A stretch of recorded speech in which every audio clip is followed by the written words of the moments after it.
There's no electricity in this house yet, but Miguel Salazar and his grandmother Etilvia are happy to be moving into their new home. This is a once-in-a-lifetime opportunity. We will be safer here and we will no longer have water up to our ankles. Until recently, the Salazars were living on this island in the Caribbean, along with 300 other families from the Guna tribe. But with sea levels rising, floods became common and there was less land for people to live on, so the community asked to be relocated. With the help of Panama's government, they have moved to this new village on the mainland that was built with public funds in a span of 5 years. It's called Isberiala, which means land of the medlar tree. It was very crowded on the island, and it was noisy because there were so many people close together.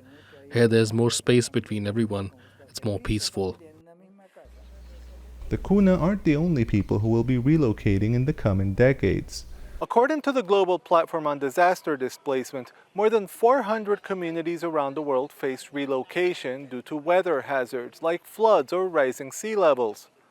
Governments around the world must now deal with the question of how to help these communities. In Panama, officials have identified 62 villages that need to be moved due to rising sea levels. Government studies estimate that the Central American nation could lose up to 2% of its territory to the sea by 2050.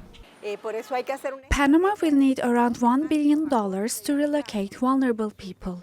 We need to come up with a precise budget and apply for resources from the Damage Fund that was created at last year's United Nations Climate Conference.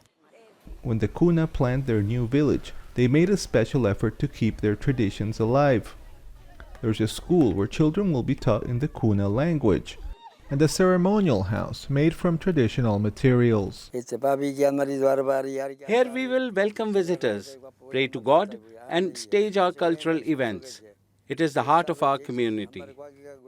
But other questions remain, like whether villagers will have public transport, and if they'll be able to make a living from fishing and tourism as they used to in their old home.